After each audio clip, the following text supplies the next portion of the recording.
Good morning, everyone. My name is Austin Jones, and I did my first artifact on Living with No Excuses. Living with No Excuses is about a soldier named Noah Galloway who becomes a double amputee due to an explosion during Operation Iraqi Freedom. It chronicles not only his recovery, but also his finding a true purpose in life, and that kind of is his rhetorical situation. This change is not made easily, though, as he comes to very low points of his life, where he finds himself in jail, divorced twice, and in a cloud of depression. Realizing his new purpose as a father is what helps him ascend from these low points and reach new heights as a father. So that's kind of some background on it. And for my thesis, all veterans come home from combat with mental disabilities, and most come back with both physical and mental disabilities. Finding a new plan of action and finding purpose in their life that doesn't involve being a soldier is scary and terrifying. In the autobiography Living with No Excuses, wounded warrior Noah Galloway portrays the mental pain coping with his physical and mental disabilities and the struggle that he has finding purpose. He goes through 3 phases in his journey towards finding purpose, the first being immediate fear due to lack of purpose, the second being physical and mental hardship to accepting the new him, and the third being acceptance of a new purpose. So diving into the first phase, we have a quote from the book. In the blink of an eye, I had gone from a fearless, strong soldier fighting a war to feeling like a helpless child. I had no idea how to react to where I was or what was happening to me. One minute I was angry, and the next I was overcome with emotion and crying. I cried a lot. I've never been so scared.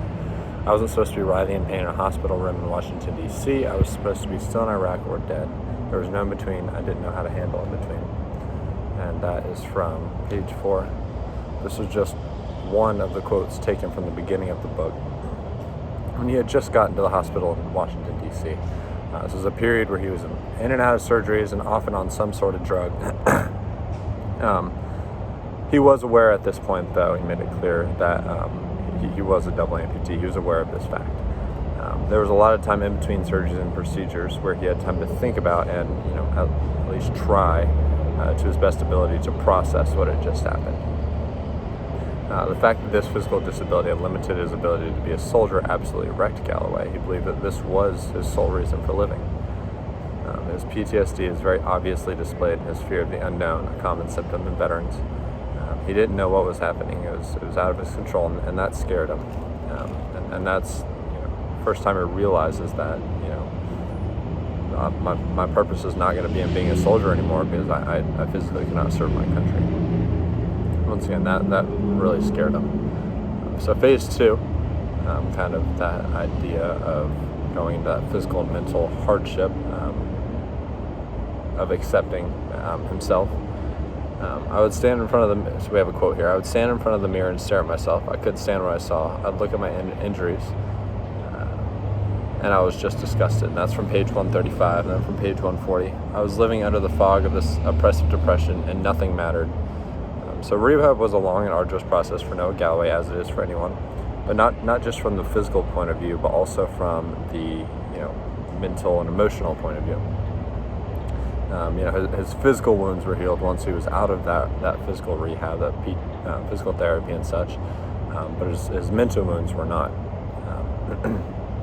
He was still stuck in this really meaningless rut of life, living his life without purpose. He was in a failing marriage, and he had just been put in jail. This was his lowest point in life. So, seeing this quote's kind of right from the middle of the book, and this is where kind of his lowest point of saying, and I really, being in that mindset of I really can't recover from this. I really can't, find a new purpose because I can't even fulfill the one purpose I had or the one thought of purpose I had. So then going into phase 3. We'll start with a quote. Everything I do now is about my children, and every decision I make, I first think about how it will affect them. I will never stop working my relationship with my children and will always strive to teach them well. I will devote every day of my life to making sure that they are cared for and that they never lose their kind hearts. And that's page 270. So this is actually the resolution of the book. There are many quotes emphasizing his finding his purpose, but this one really put the hammer to the nail. Not to mention, it literally is the very last quote in the book.